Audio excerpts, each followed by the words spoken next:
Back when summer felt endless, two friends, Jesse and Mark, spent every night looking for a good scare. They would swap ghost stories, chase each other through old playgrounds, and scour the internet for occult rituals to try while the rest of the neighborhood was asleep. One night, Mark stumbled on a post about the mirror door, a ritual promising to let them summon their own reflections, doppelgängers said to mimic everything but the soul. The rules were simple. Stand before a mirror at 3033 a.m., repeat a chant 3 times, and you would call your own twin across the glass. Jesse did not believe it for a second, but Mark grinned and dared him to try. The house felt colder as they taped black construction paper over the windows and set up the old bathroom mirror, their faces washed blue by the sickly hallway light. With the witching hour ticking closer, and everything too quiet, Jesse tried to laugh off the feeling of being watched. As the clock flicked to 3033, Mark turned out every light but the one flickering bulb, and Jesse started whispering the chant with a forced bravado. The words felt strange in his mouth, echoing around the small bathroom. Mark's smirk faded, his knuckles whitening on the countertop.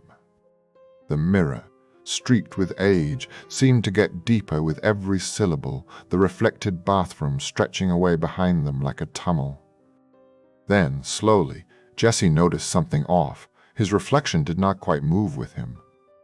When he raised his hand, the Jesse in the mirror hesitated a second before following. The air grew heavy, thick, and electric. Mark nervously reached out to touch the glass, but his own reflection did not react, just glared back with hollow, sunken eyes that seemed to crawl with something hungry. The glass rippled messily, as if someone pressed against it from the other side. Jesse stumbled back, heart racing, as his reflection stayed eerily still. Suddenly, Mark lurched forward as if pulled, his palm flattening to the mirror. The air crackled. The doppelganger's haunted smile widened, the real Mark's eyes darting wildly in panic, but the copy pulled him in as easily as breathing. The room filled with a tremor Jesse felt in his bones. He tried to grab Mark's arm but only met cold glass, his own reflection grinning wider now. Shadows spilled from the mirror's edges, leaking across the tile in twisting, inky shapes. Jesse, desperate, chanted the ritual backwards, voice raw with terror. For a split second, Mark's real hand broke through the glass, reaching for Jess's, before something yanked him back, vanishing into the darkness behind the mirror.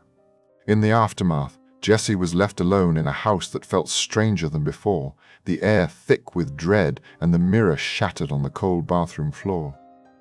Mark was gone, his reflection too, and only Jess's pale, exhausted face stared back from the cracked glass.